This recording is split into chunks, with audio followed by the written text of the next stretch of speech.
We're really excited to have Antonio with us tonight, who is going to talk about curating the machine and his work as part of his fellowship at Near Now. And I think we have Lee there as well from the Near Now, who can also probably say something about the fellowship at the end. Yeah, he'll do that. But first we will hear from Antonio, and I'll just tell you a little bit about Antonio. So Antonio Roberts is a new media artist and curator based in Birmingham. He uses technology-driven processes to explore issues surrounding open source software and free culture. His visual and performance work has been featured at galleries and festivals, including Data Bit Me in Arles, France, Glitch Moment UMS at Furtherfield Gallery, also at Tate Britain, Ukrainian Institute of Modern Art in Chicago, Jerwood Visual Arts, and the Barbican. Antonio has curated exhibitions and projects including Glitch Birmingham, the Birmingham editions of Bring Your Own Beamer, Stealth, and No Copyright Infringement Intended. He is curator at Vivid Projects, Near Now Fellow, and is part of the advisory group for New Art West Midlands. So, welcome Antonio. Thank you very much for that introduction, Luba. Okay, I'm just going to make sure that sound's playing. So hi everyone. As Luba said, my name is Antonio Roberts, and I'm a curator and artist based in Birmingham, but I travel a lot. And should you want my details before we go on, this is where you can find me. I spelled Hello Cat Food wrong there, but Hello Cat Food on the internet generally, on Twitter, and on whatever else. So I'm here today to talk to you about my explorations into AI, or artificial intelligence, and curating. I call this project Curating the Machine, and it's about the relationship between those two, and basically even is there a link between AI and curating, and if so, what is happening in this area currently, what does the future hold, and are there any dangers or opportunities to be had in exploring AI and curating? But to just foreground or background all of this, I was going to talk a little bit about my practice in general, because it will help contextualize a lot of things.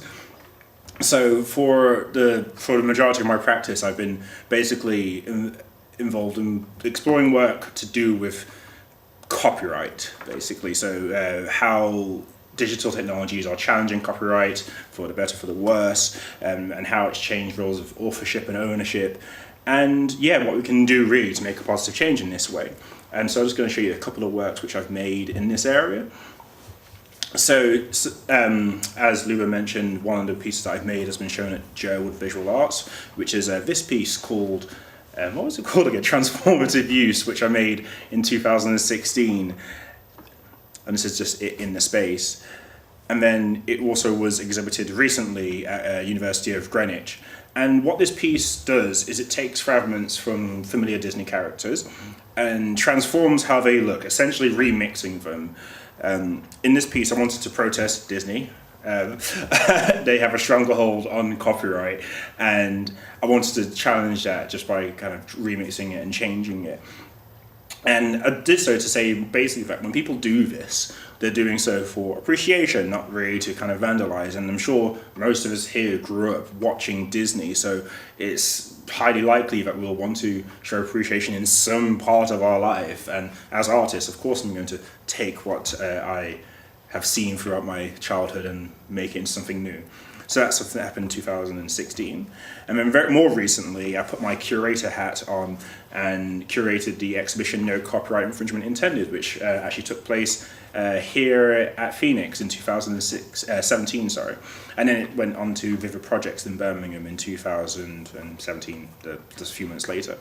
And what this exhibition did was explore the same themes, but it was just more my role as a curator in this. So picking out artworks which explore this area, either knowingly or unknowingly. So basically how people live their lives on the internet is challenging copyright and ownership and authorship. So so those are really just a couple of examples of how I explore copyright a bit. And a good example of one of my favorite examples to show of how digital the digital realm and world is coming into conflict with copyright is this piece, Left Shark, which I'll only say a little bit about, but it's basically about how internet culture, memes, how sometimes they are trying to be appropriated by corporations. So you can look that up more so, which I encourage you to do. So I was talking, last year I was in Montreal at a conference talking about this to a person called Olivier Chaubineau, who is a copyright lawyer at the University of Concordia. And we were talking about all the different side of things. And I was talking about my role as a curator, and he said something which kind of took me by surprise at the time. He told me that the list of artists, the curated list of artists that curators have, that is a object which can be copyrighted. And I thought, really? Because that's just a list of artists, right? But after some thought and some research, I began to understand what he was talking about. Because basically, copyright, this is a very, very basic introduction to copyright. It's something which has hundreds of years of history behind it. But essentially, for something to be copyrighted, it's not the idea itself, it's the expression of the idea. So, and the expression of the idea needs to have what they often quoted, a modicum of creativity, i.e. it can't just be something accidental or anything, it has to have some effort, some creative effort put into making it. So, in light of that, and having heard Olivier talk about this, I suddenly thought, picking all those artists for that copyright exhibition, for example, that took some creativity. It wasn't just, let's just pick things out of a hat or they just fell onto the floor. So I could understand how that came to be. So coming back home, I looked further into this, and you'd say that there were laws about this, and that's where I came across, don't worry, you don't have to read it, but the database directive, which essentially says that, first it defines what a database is, and I'm reading a little bit here, but it says it's a collection of independent works, data or other materials arranged in a systematic or methodological way and individually accessible by electronic or other means. So a database, a list of things. Pick whatever sort of objects you want, stationery, pets, whatever. So, and then it goes on to say, databases which, by reason of the selection or arrangement of their contents, constitute the author's own intellectual creation. So, that database, as it has been arranged by a person, that's their they have put their thought into that. So therefore, it's their creation. So again, suddenly I began to see that this is an artwork in itself, the list of artists, and that it's also backed up by law. So, of course, going to think about it more so, a little bit more research into this area, I came across an unlikely source, the Ministry of Sound. So, if you ever listen to dance music, you might know of them. But they're a record label, say, or community group that basically put on club nights, and also they have lots of mix CDs, and they put these out regularly. They're usually mixed by a DJ and are themed in some way. And in 2013, they actually sued Spotify. So we all know Spotify, music listening service. So they sued Spotify for copyright infringement. And the reason that they did this is because they were saying that users on the service were using their playlist feature to recreate the Ministry of Sound's mix CDs on the service. Now, of course, that is the Ministry of Sound really well selected that list of songs on those mix CDs. So in copying that, they are infringing on their copyright. Eventually, this case was settled out of court a year later in 2014. But still, it shows that there is some weight to the idea that, a list of things carefully selected is a valuable object that can be copyrighted. But then, moving further, even further than this, I just was reflecting on my time on the internet and how essentially we have things curating our experiences on the internet. And if you look, I'm sure we all have used Spotify or some other music listening service. We have things like Spotify's smart playlist, Discover Weekly, which you can generate it based on pick an artist, and then it chooses all songs that are related to it. And then here, as you can see on my one, every week it generates based on whatever I've been listening to. So in that way, it's not quite that the DJ has been removed, is now gone, and that charts are irrelevant or whatever. But, excuse me, I can rely on some form of automation for an enjoyable experience of music, of culture. So can that be applied to any other area? So this is music curation. But what about visual arts curation? Are there basically can we rely on like something pulling on different nodes and different databases to figure out, could you curate an exhibition, essentially? How many data points would you need in order to do that? And so yeah, as with everything, robots are going to take over all of our jobs. We all know. Well, that's the theory, that's the rhetoric. Everyone's kind of panicking about this, and I'll go into it a little bit into this presentation. So yeah, they're all going to take over our jobs. Can it happen with curators? So we've seen that we've seen examples at least of music being generated by robots and art being generated by robots, but can it happen with curators? So, quite luckily, I was able to find funding to support my research. So, Near Now, it's a program in Nottingham at Broadway, which we're actually now just looking for applications. And it supports people doing research into projects, into ideas. And I applied with all of this to do the research, and they said yes. Thank you. And so in May 2017, I started taking even just this very basic bit of research and started going on to research it. But there's kind of a little bit of a problem, is that there isn't actually that much research into art and curation. So I have to start somewhere. How could I start to think about how am I going to research this area? So the first thing I did was look at what already exists, which there's quite a lot of research into AI and visual arts. That is, AI is creating visual art in some way. So what you're just seeing here, an experiment from 2015, where you have. It's this method called style transfer. So imagine that you've got the paintings of, I've forgotten every artist suddenly, but let's just say Picasso.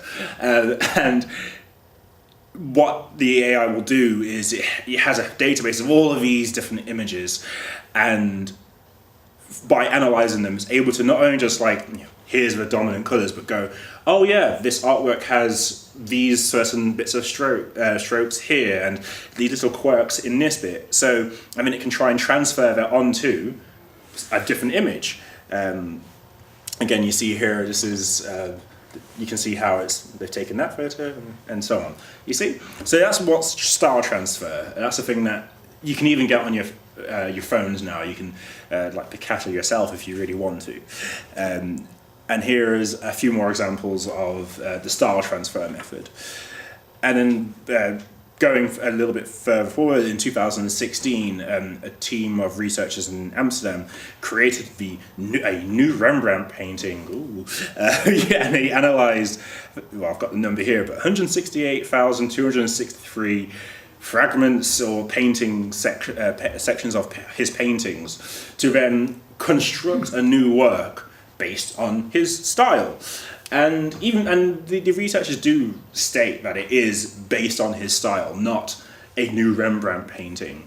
But of course, the headlines always say something different, attention grabbing, the AIs are taking over the world, and artists are irrelevant, or less relevant than they already are.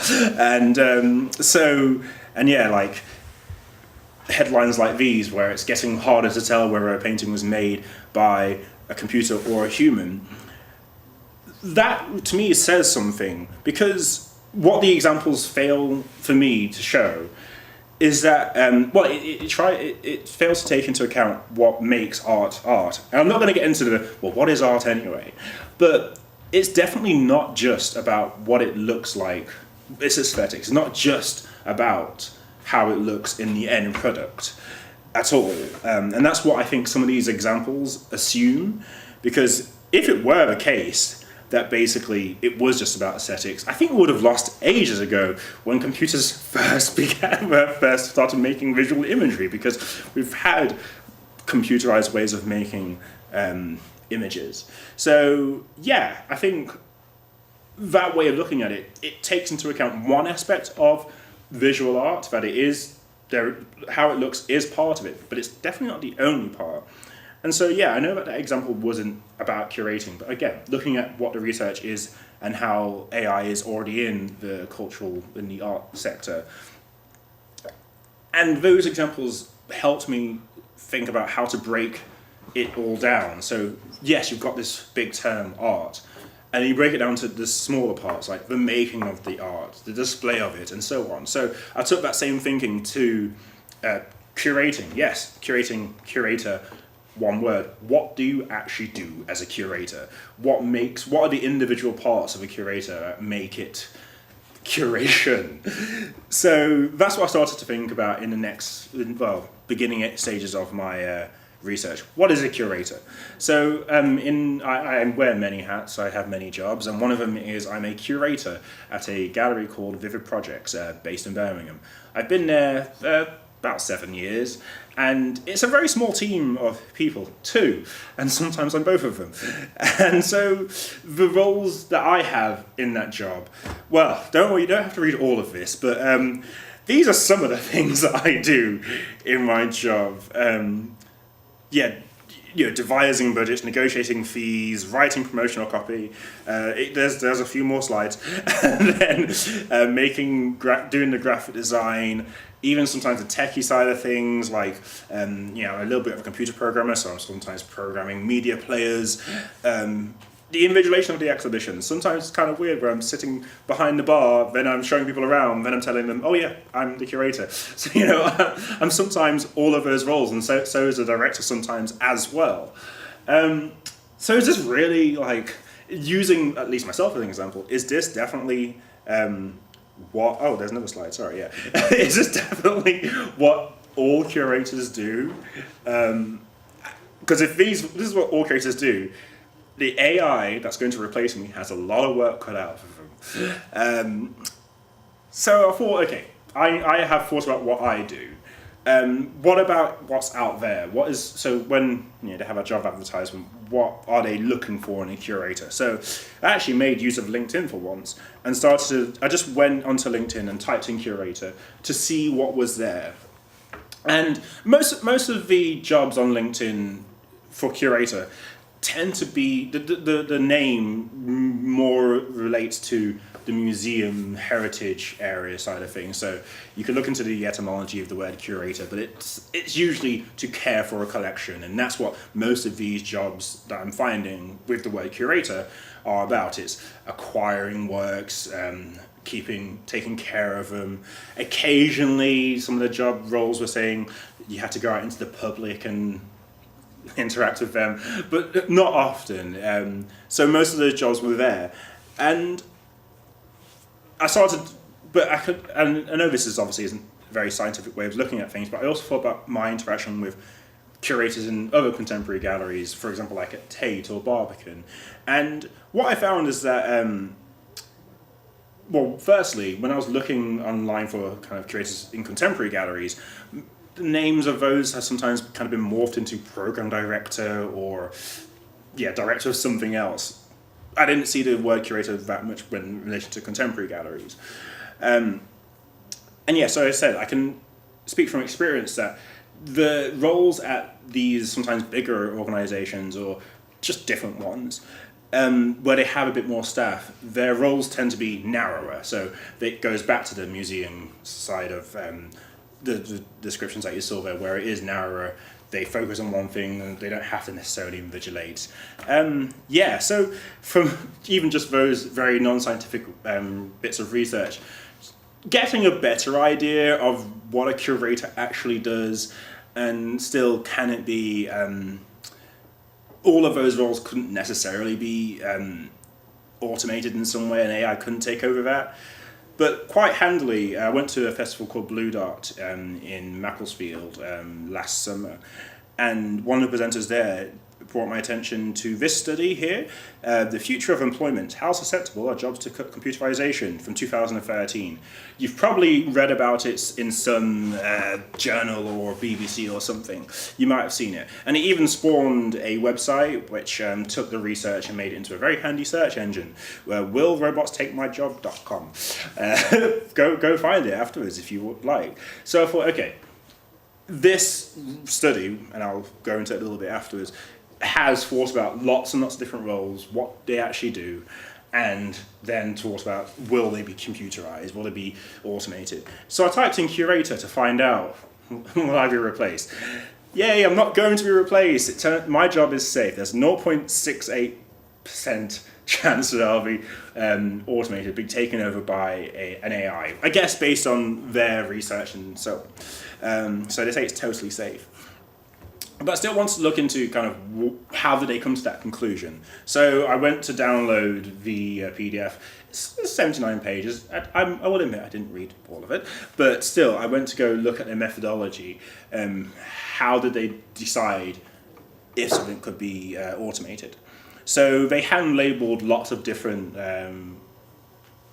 roles, basically by asking, can this job be sufficiently specified, conditional on availability of big data to be performed by a state-of-the-art computer-controlled equipment? So yeah, with enough data, could a machine, whether that be mechanical and it's moving around, or a computer, take over your job? So they asked that question. And yeah, so the way that they assigned it, it's like, when it's a 1, it's fully automatable, and it's kind of like a sliding scale. I can miss out that next bit. And so they got to 9 basic different variables, bottlenecks, which helped to define whether or not it could be automated or not. So yeah, finger dexterity, manual dexterity, etc., etc. And so in an example that they gave, which was screwing a light bulb, that's a low level of dexterity. So yeah, a machine could screw in a light bulb. You've probably seen videos of MIT's robots opening doors, for example. Then like a high level of complexity would be perform open heart surgery. They doubt if a robot's going to be able to do that just yet. So yeah, they had those things. And so looking at this, I started to see why there was such a low probability that my job would be taken over by a robot, because, well, depending on which type of curator you are, but at a contemporary, in a small group or in a museum, manual work is not always a quality that is always needed. It's usually the creativity, the originality, fine arts. That's where that's where most of our, I guess, power comes from as curators, is being able to do that. So yeah, I could kind of see how my job wasn't, potentially not going to be under threat. So then, going on to more research, came onto this talk about post-human curating. Again, it's like the future of curating and so on. Lots of talks about like content curation on the internet. Go find that. But there was one sentence in this which really helped me to sum up what a curator is. Again, it took a long time to think about what actually does a curator do.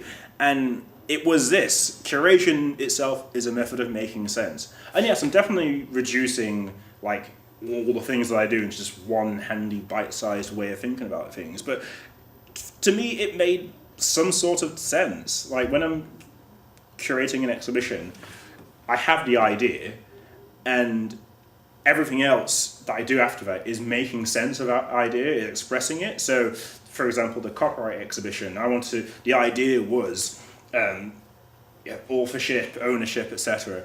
And the works in the exhibition, how they were laid out, everything else was making sense of that to the artist, to me, and importantly to the rest of the world. So that's what a lot of this is doing. The AI, the computerization, it's taking all of this massive amounts of data and making it into some form of sense, or at least trying to, and sense that we can relate to as well. So, if you ever go onto Spotify and try and like start a radio station based on one artist, and then you get an artist that doesn't make sense, you're like, huh? So you can see there it's exposed that it's not quite right yet. So yeah, that's what I thought suddenly, okay, curation is that. It's trying to make sense of things, of an idea that I might have or someone else will. And yeah, there have been, of course, attempts to do this. So you might have seen this, Google's X Degrees of Separation, a project that they have which tries to link two artworks, explain how they are linked together. But it still only does so visually. So you see here on the left hand side is one artwork and on the extreme right is the other artwork, and it shows you how they're both connected. But it's still only based on how it looks. It doesn't take into account the history of each of the artists, the object itself, where it came from, or any of those things. So is it really, it's still assuming that it is just based on how things look, and that it could be interesting to curate an exhibition just based on how well things go together, but conceptually it may not make sense. So it still has a bit of way to go. Here's another example as well. So you've got two very different works on the extreme ends, and how they're linked together. Yeah, try going on that yourself and just drag things in. So yeah, I came back to this sentence as a way to think about how to summarize a lot of the things that I'm doing. So even though so far I've seen that curating is, at least in terms of being in like the creativity side of things, it will be sort of hard for an AI to take over. But that doesn't stop people from trying. So, as I said at the beginning, there still aren't that many examples of AIs trying to go into curating, but I'm going to show you a few that I did come across. So the first one is AICD Beta, or Artificial Intelligence Creative Director. It's a project from McCann Japan in 2016, which essentially attempts to create a creative director for ad campaigns. There is a little bit of a video. I only show a little bit of it, and then I'll talk over it probably. So yeah. Last September, ambitious young creators from McCann Tokyo came together to form McCann Millennials to bring creativity to a whole new level. But there was no awareness of who they were, and they had no budget, no client, and no creative director to guide them. They decided to use this to their advantage. The team came up with the idea of building their own creative director using artificial intelligence. The team looked at some 1,000 award-winning TV works from the past 10 years and tagged them with original tags, then broke down and analyzed them to find out what makes a good TV commercial. An algorithm was created from the results. Using this data, the world's first artificial intelligence that can give creative direction was born. Its name was AICD Beta. AICD Beta. Okay, I'll talk over a bit there. So, okay, the machine itself is obviously just kind of some front-facing thing. It doesn't necessarily need to be that huge arm or anything, but it was one of the first examples that I saw of an AI doing like directing of something, taking over like the curation of something. And yeah, you can see it. You enter the client's request, and it writes out its direction of something.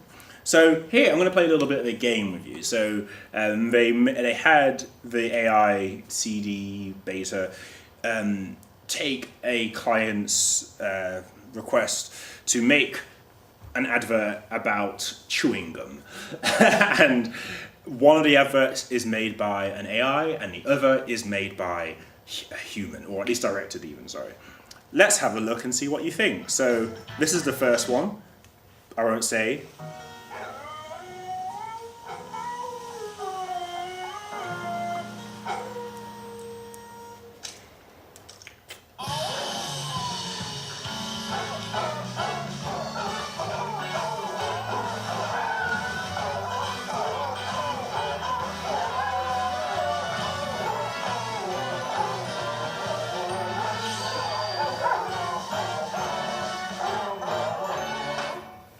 So that's the first advert.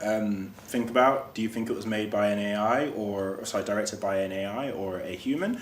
And now the second advert, or the second version.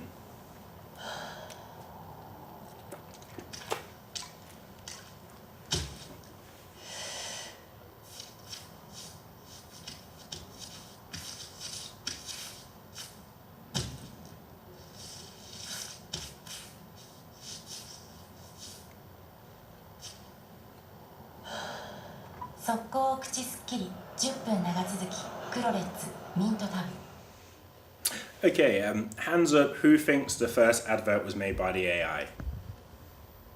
2, 3 people? Okay, hands up, who thinks the second advert was made by the AI? Everyone who said the first one was correct. The AI made the first advert. Yeah, so it's the process. I'm still not quite sure about. I did describe at the beginning, like they tagged lots of adverts. What it wrote out on paper, I'm not quite sure because they didn't show like what did the directors, the people actually starring in it, have to go up. But I was wondering if what the process, what it was doing was a bit like these sorts of memes or questionnaires that you'd get, like especially in the earlier days of the internet. So this is like an art statement generator where all you do is like fill in the blanks, and so you have like your anti this that your prefixes and your drop down words. And is it basically that the client goes, I want this, and then the machine just fills some of the words into these blank spaces?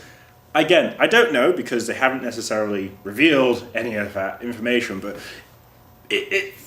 that project felt a little bit like that to me, that until we know how it works, the insides of it, that they're just kind of filling in the blanks. Interestingly, they have just put another presentation out about this work. Haven't watched it yet, so they might have answers there. So that's like one of the first projects I saw which takes artificial intelligence and tries to bring it into the realm of curation. The next one is an exhibition called Automated Curation. It's by a collective called The Community in Paris. This happened in 2017. And this one was, I like it. It's 3 different artists. And what they said, so yeah, I'll just let you see the pictures first.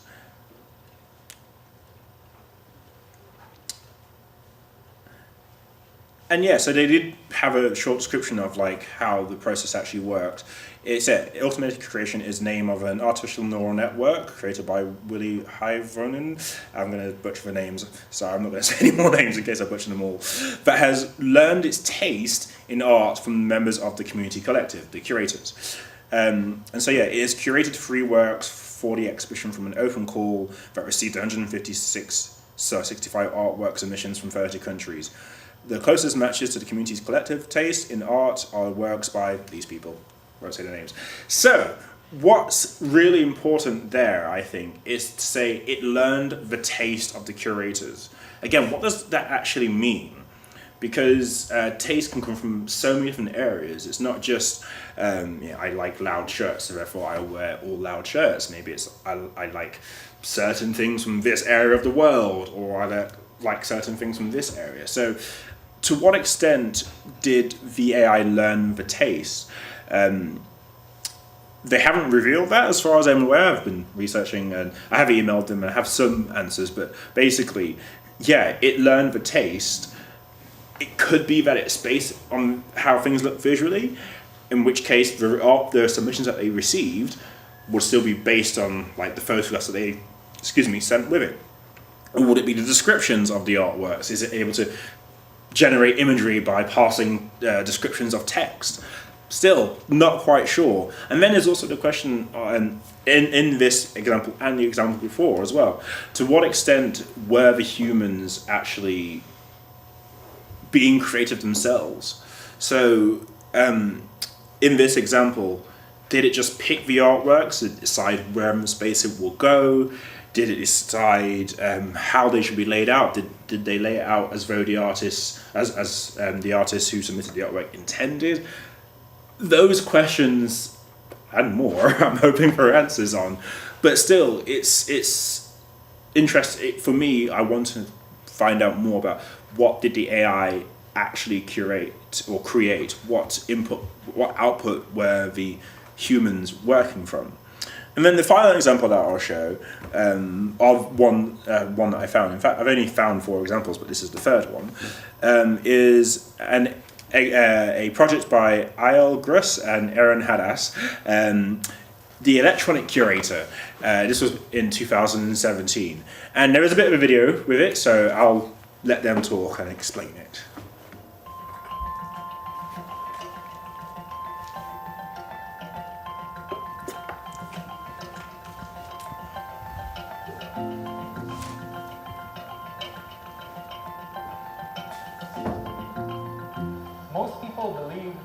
computer can generate a portrait, but it cannot tell how good this portrait is. The Electronic Curator is a project that deals with curatorship and with decision making. This work uses a generative adversarial network, or specifically a variant of the scikit-gun, in order to convert faces into vegetable portraits. One network represents a painter, and the other one represents a curator, and the two networks negotiate, each improving by the feedback it gets from the other. Our exhibition is about interactive art. We exhibit artists who use technology as their media. What's special about this generative artwork is that we're using not only a neural network to do the generation of the portrait, but also replacing the human curator and writing a curator text on the result of the artwork. And by giving a grade, a final grade to the work it has done. Basically, the exhibit is about art that does not exist without the viewer's participation. The machine uses the viewer as its model, but basically creates and curates the art all by itself.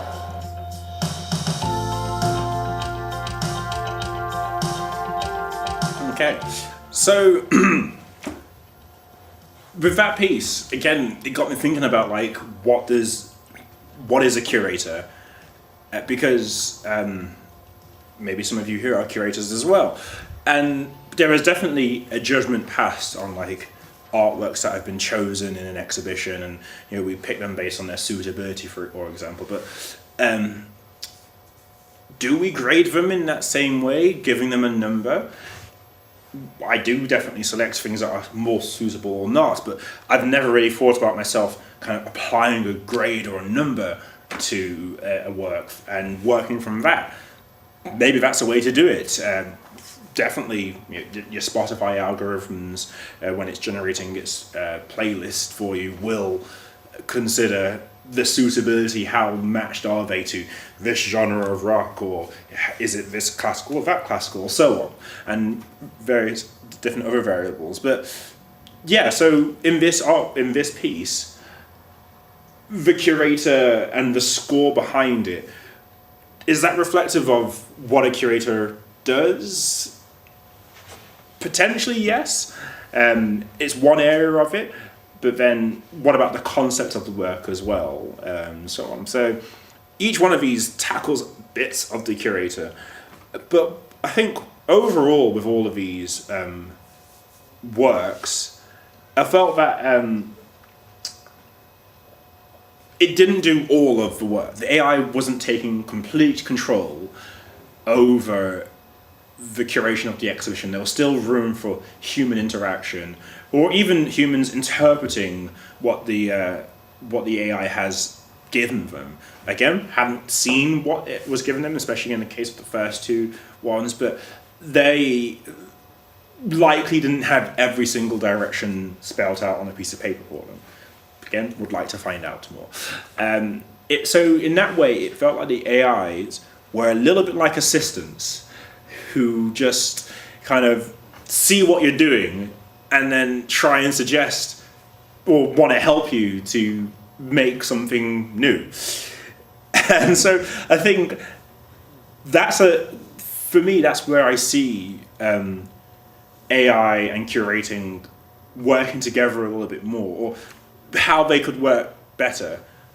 Because I still would like to curate an exhibition purely from computerized methods, but I think it's more useful to have an assistant that can learn from you. Goes, well, you have learned over your curating history, you like images of dogs against pink backgrounds, so here you might want to have this for your next exhibition, or something like that.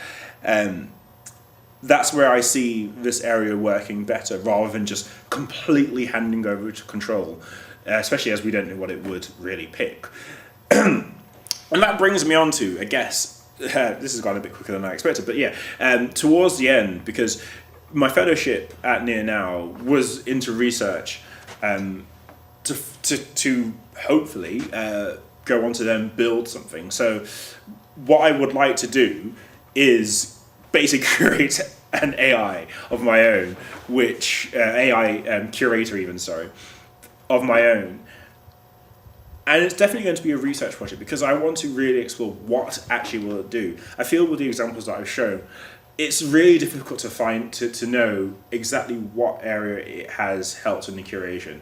So I would like next to go on and make my own curator AI, which is almost quite open in its approach, where you can analyze the results of what it's been doing and how it's got to that decision.